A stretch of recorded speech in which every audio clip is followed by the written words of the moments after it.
Bueno, bienvenidos nuevamente.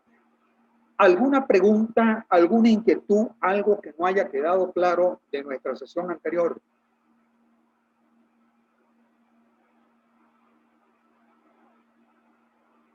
Algo que requiera mejor explicación.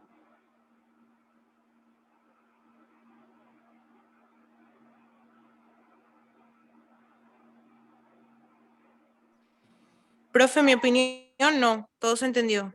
¿Se entendió? Sí. Oh, gracias, bien bueno entonces. Ok. Vamos a compartir pantalla para ver riesgo país. Ese riesgo que ustedes quizás conocen también. ¿De qué se trata el riesgo país? Es un riesgo derivado de la eventualidad que surge cuando un Estado soberano se ve incapacitado de cumplir con sus obligaciones con algún agente extranjero por razones distintas a los riesgos usuales que surgen de cualquier relación de carácter crediticio. Concepto bastante largo. ¿Qué es lo que quiere decir con tantas palabras? Ya nosotros vimos que existe un riesgo de liquidez, un riesgo de mercado y un riesgo de crédito. Cuando un país, no es cierto, un país no puede pagar o se tema que no puede pagar por razones distintas a estas, decimos que el riesgo es riesgo país. Entonces, es una apreciación, si se quiere, predecible y objetiva, pongamos por caso. Nosotros podemos decir que es comparar los países del mundo. ¿Quién puede tener menos riesgo país?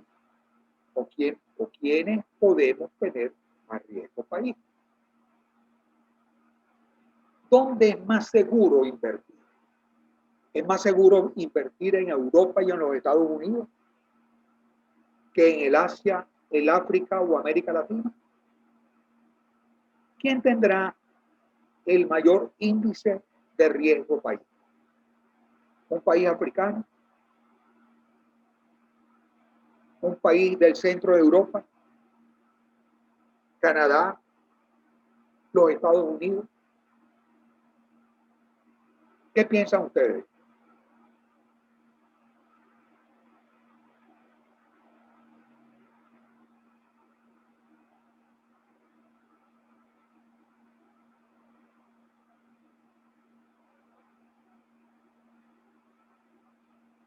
En todos hay el mismo riesgo.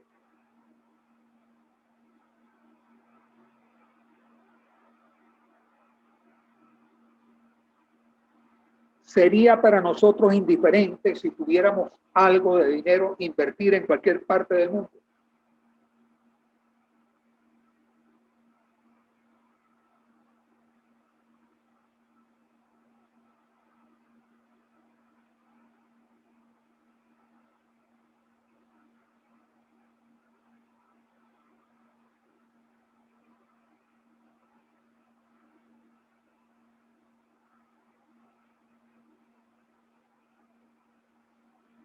Nadie opina. Profe, lo que dice de que todos tienen el mismo riesgo, ¿fue una pregunta o una afirmación? Es una pregunta. Todos tienen el mismo riesgo. ¿Dónde preferimos invertir? Bueno, donde haya, donde se pueda dar mayor rendimiento a la inversión. Donde haya mayor rendimiento. Por ejemplo, tú tienes un dinero. Empresas iguales. Empresas del mismo sector. Una operando en América Latina y otra operando en el centro de los Estados Unidos. ¿Dónde pondrías tú tu dinero? Igual rendimiento en Estados Unidos. ¿Ah? En Estados Unidos, porque es por lo menos ahí es un país que tiene mucha mayor seguridad y mayor actuación ante el riesgo. En cambio, en América No. Latina se sabe que hay muchos desastres. Hay mayores dificultades en estos países que en Estados Unidos, por supuesto. Entonces, de ahí es donde viene la diferencia del riesgo país entre las distintas economías. ¿Ok? Es el comparar lo que pasa en cualquier parte del mundo contra lo que pasa en uno de los países más seguros del mundo, por lo menos hasta ahora. ¿No es cierto? Entonces, el riesgo país surge en una medida. Riesgo país también va a ser una medida que surge de la comparación del riesgo que tienen las demás economías contra el riesgo que tiene un país tipo, vamos a llamarlo tipo Estados Unidos. ¿De acuerdo? Entonces, vamos por ahí. Gracias por tu participación.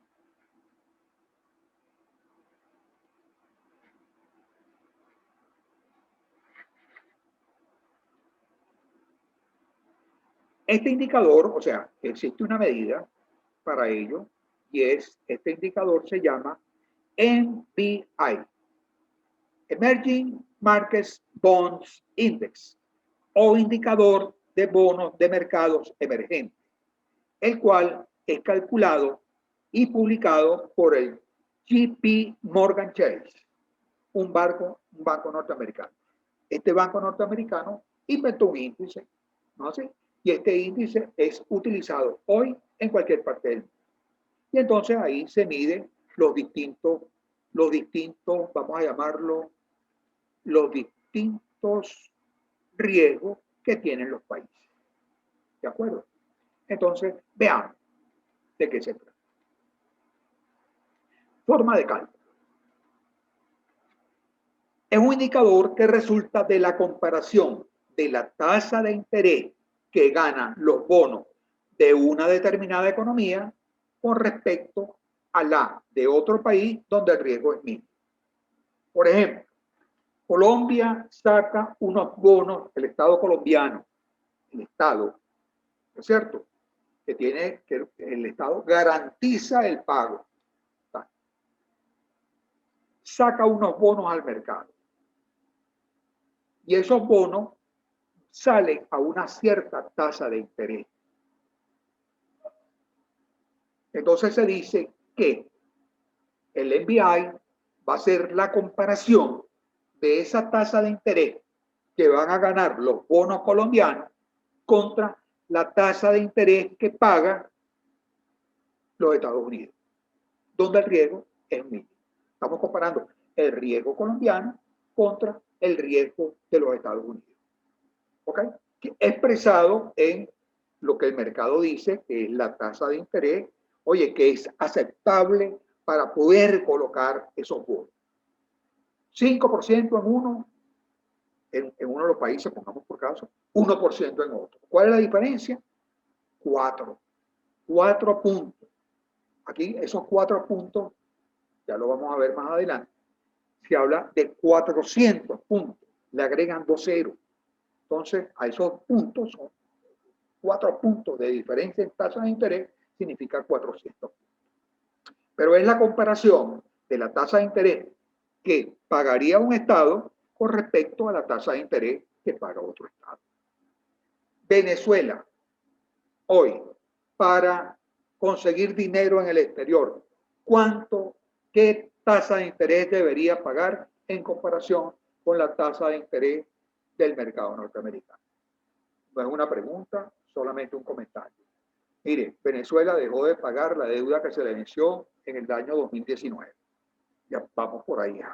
Venezuela no tiene las mismas exportaciones que tenía en el año 2017. Venezuela, el Producto Interno Bruto de Venezuela cayó en un 70%. Estamos produciendo la tercera parte o la cuarta parte de lo que producíamos hace 3 años atrás. Todas esas son cosas que van contra del riesgo país venezolano.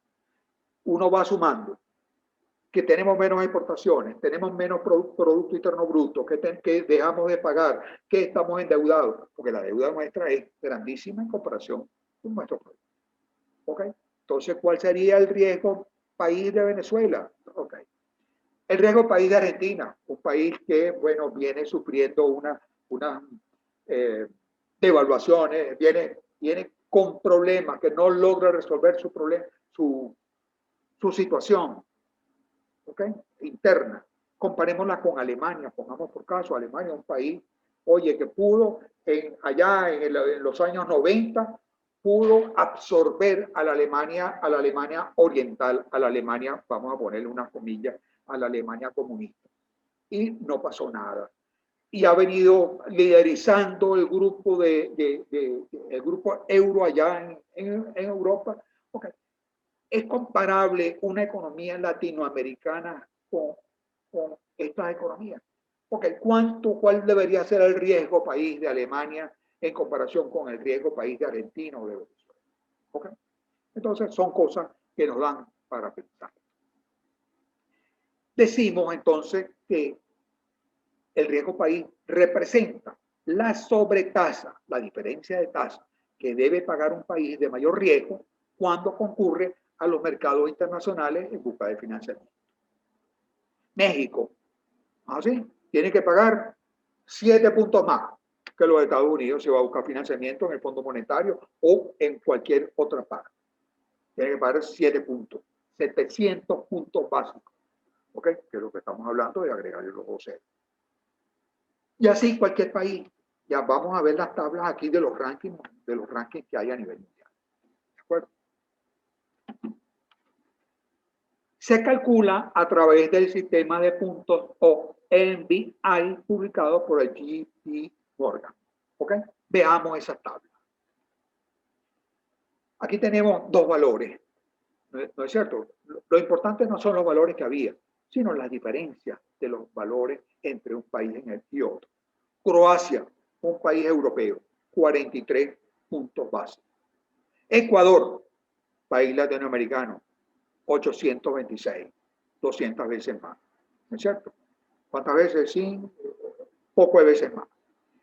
Filipinas, Polonia, europeo, Malasia, de allá de los tigres asiáticos, pero con 110 puntos. Perú, 86 en el año 2019. Colombia, 161.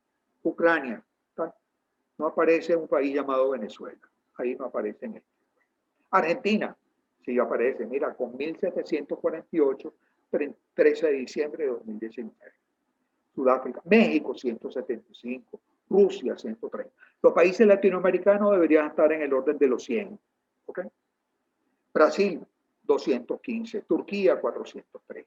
¿Qué pasó ahora? La segunda columna en julio de 2020. Entró la pandemia, ok, el mundo se desestabilizaron muchas economías. De 43 se pasa a 321, de 826 a 5.200. Todas incrementan, todo el riesgo aumenta. En Argentina pasa de 1.748 a 4.260. Lo que estamos mostrando acá es que el riesgo crece con la pandemia. ¿Ok? Y la otra cosa que estamos mostrando, países donde hay estabilidad, los países europeos, el riesgo que se aprecia es inferior a el riesgo que hay en otros países del tercer mundo. ¿Ok? Esto es lo que nos dice esta gráfica. Veamos acá el índice de bonos de los mercados emergentes, NBI, diferencia entre frente al rendimiento de los bonos de los Estados Unidos. Y aquí estamos 21 de julio de 2018. Lo que pagan los bonos venezolanos en comparación con el bono del Tesoro de los Estados Unidos. Venezuela, 5.086 puntos básicos. Ecuador, 503. Argentina, 603, perdón, 556. Y así van bajando. Donde tenemos a Panamá y a Chile pagando 133. Perú, 143. Porque debería estar en ese orden, debería estar. Pero Venezuela, la economía petrolera más rica de América Latina en los años 90, mira dónde está ahorita. En 5.086, a donde hemos llegado. ¿Okay? Entonces, 5.086 puntos básicos. Eso significa que estamos pagando una gran diferencia. Ese cálculo lo hacen ustedes. Ok. Veamos acá otra gráfica. América Latina y Venezuela. Me imagino, Venezuela es la roja, es la vino tinto. Ok, esta. Entonces, el comportamiento de Venezuela parecía muy similar del año 2000 al año 2007. Parecía el comportamiento similar a los países de América Latina. Y aquí en 2008 en adelante se despega. ¿Ok? El riesgo país de Venezuela crece en comparación con el riesgo país del resto de América Latina. Y aquí está hasta 2010. ¿Qué pasará? Tenemos que ver el próximo capítulo. A ver, ¿qué va a pasar de 2010 a 2020? Esto se debe haber ampliado. ¿De acuerdo? Forma de cálculo. Tenemos un ejemplo. ¿Ok? Supongamos que el NBI, ese que calculó el JP Morgan, para el 15 de septiembre de 2012 fue de 750 puntos. Mientras en los Estados Unidos era de 425. ¿Ok? Si son 750 puntos y la tasa de interés norteamericana es de 4.25, nosotros tenemos que sumar para hallar la tasa de interés que va a pagar Panamá, tenemos que sumarla. 750 más 425, porque ahí también tenemos que agregar los dos ceros, porque aquí están agregados. ¿Ok? Nos da 11, 7 y 4, 11.75. A los panameños no van a conseguir dinero si no pagan 11.75 como tasa de interés. ¿De acuerdo? Entonces, es lo que nos va a decir acá la laminita esta. Para realizar una inversión en Panamá, debería exigirse una tasa mínima de rendimiento del 11.75. O sea, esto va para los dos lados, para tomar prestado, ¿no? Así, y para invertir. Entonces, la tasa de rendimiento que están esperando los inversionistas cuando invierten en Panamá es del 11.75. ¿Ok? Mientras que en Estados Unidos sería de 4.25. Rendimiento en Estados Unidos, 4.25 por 100, más el NBI, lo de Panamá, 750, nos da 425. Más el NBI, 750, 1.175 puntos, que lo dividimos entre 100, nos da 11.75. El NBI trabaja en puntos, ¿no es cierto? Estos puntos que es la tasa de interés, y le agregaron 2 ceros. ¿De acuerdo? Ok. Veamos a nivel mundial, más o menos, un cierto bosquejo de lo que es el riesgo país. Esto que está en verde acá, en Australia, Islandia, Estados Unidos, este que también tiene un cierto verdor, ¿ok? Este es Alaska. Esto pareciera, igual que esto, pareciera muy seguro. Son los que tienen el menor riesgo país. ¿Ok? Riesgo país intermedio. América Latina, con su color amarillo, tirando a marrón. ¿Ok? Los países de la China, la India. Mira, aquí tiene Japón en verde. ¿Ok? Y lo que está en otros colores, como este vino tinto que tenemos acá, estos países africanos que están del mismo color, algunos países asiáticos también aquí de Asia Menor, que llaman el Asia Menor. ¿Ok? Entonces tienen un riesgo país más grave. Va desde el verde este que tenemos acá, ¿no es cierto? Tipo Noruega, tipo Suecia, hasta la vino tinto esta que tenemos acá, que está en países como estos. ¿De acuerdo? Entonces, riesgo país es el riesgo que tiene, que sea, ¿qué deriva? Porque de la situación esa que un país no puede pagar su deuda, pero no porque tenga problemas de crédito, no, es que por razones distintas a esas que conocimos de los tipos de riesgo. ¿Okay? Vemos cómo se mide, vemos que es la comparación entre una tasa de interés y otra tasa de interés, decimos que es una sobretasa, y además de eso decimos que es algo creado por el JP Morgan Chase, el MBI, así que nos permite ir a identificar el riesgo país de las distintas economías. Pregunta con respecto a esto del riesgo país.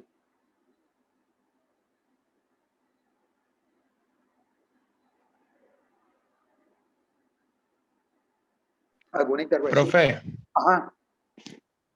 el banco que usted está mencionando es el banco Chase, ¿no? El del logo azul, que es americano, que creo que también está en Argentina. Es un banco norteamericano que a lo mejor se ha fusionado con otros bancos. Pero es que Okay. la primera palabra es JP Morgan. Y pusieron el Chase de segundo. No lo pusieron así de primero. O sea, es una fusión de los bancos. Y esto debe venir. Recordaba Y mira, para completar el comentario, porque yo recordaba, profe, ok. No, termino. tú te acordabas del Chase Manhattan Bank. ¿Me escucha? Sí, yo te escucho. Puede ser. A lo mejor lo estoy confundiendo, profe. No, a lo mejor no está confundido. Pero lo que pasa es lo siguiente. Después de 2008, que hubo una gran crisis a nivel mundial y más en los Estados Unidos, porque fue el centro de la crisis, muchos bancos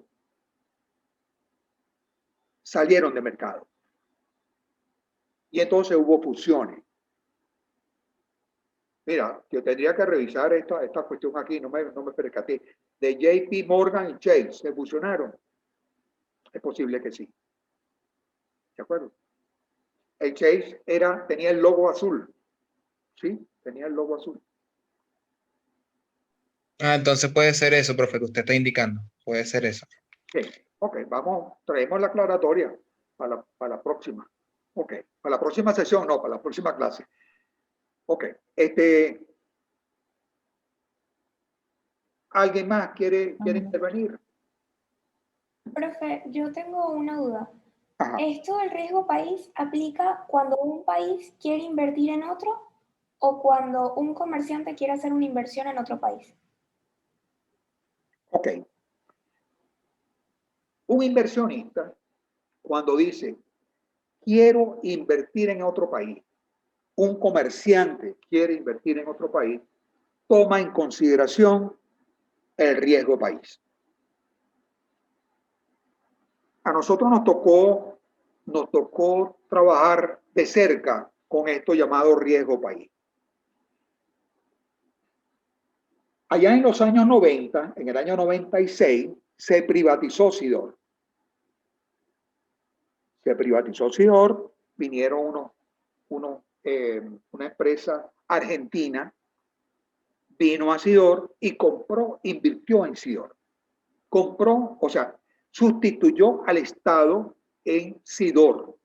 Y ahí quedó una empresa formada por los inversionistas argentinos y los trabajadores. O sea, hubo una participación de los trabajadores venezolanos. Eso fue una privatización que se hizo de esta industria llamada Sidor, años 90. Allá en el año 2007 se revirtió esta privatización después que entró este gobierno. Y se le pagó su dinero a los argentinos quedaron tranquilos, se fueron y otra vez volvió a ser propiedad del Estado Sidor. Pero no era eso a lo que me iba a referir. En el año 97, después que se hace la privatización de Sidor, se dice, vamos a privatizar el aluminio. Y entonces se comienzan a hacer los estudios internamente para privatizar el aluminio. Y vienen las ofertas de los inversionistas extranjeros. Inversionistas de cualquier parte del mundo. Europa, Estados Unidos. No me acuerdo si vino algo asiático, a lo mejor de Japón, no sé, pero vinieron distintas ofertas. Me acuerdo yo que estábamos haciendo los cálculos cuando vamos a traernos las inversiones a valor presente.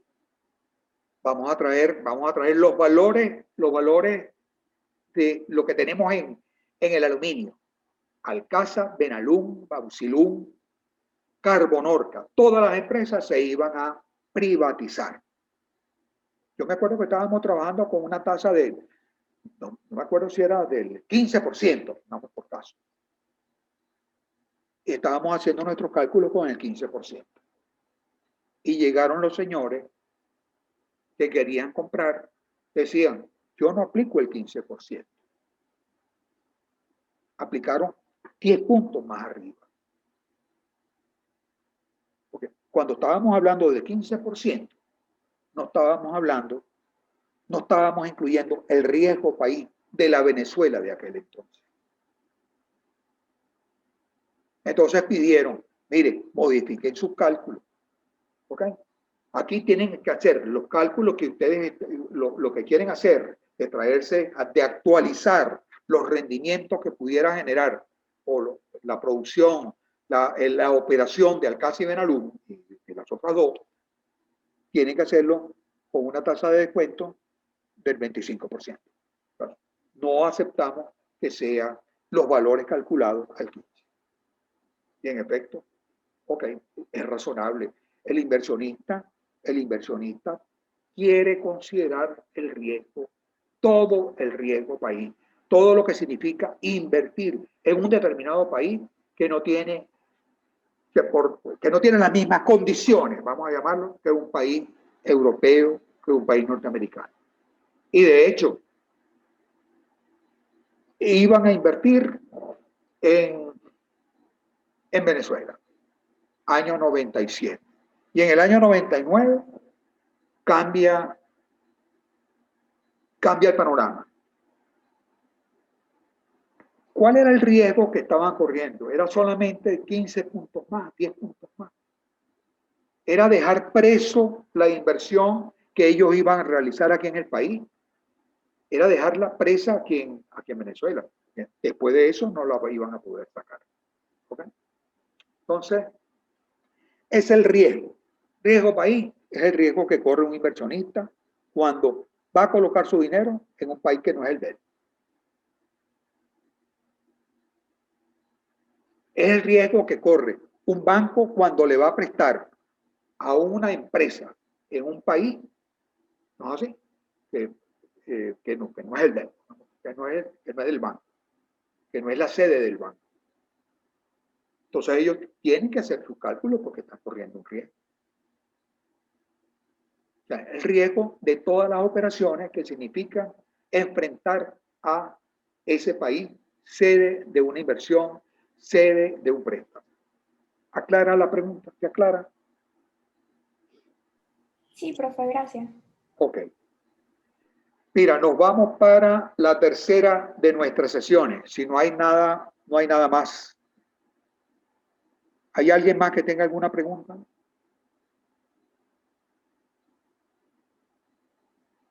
Nos vamos entonces para la tercera de nuestras sesiones. Muchas gracias.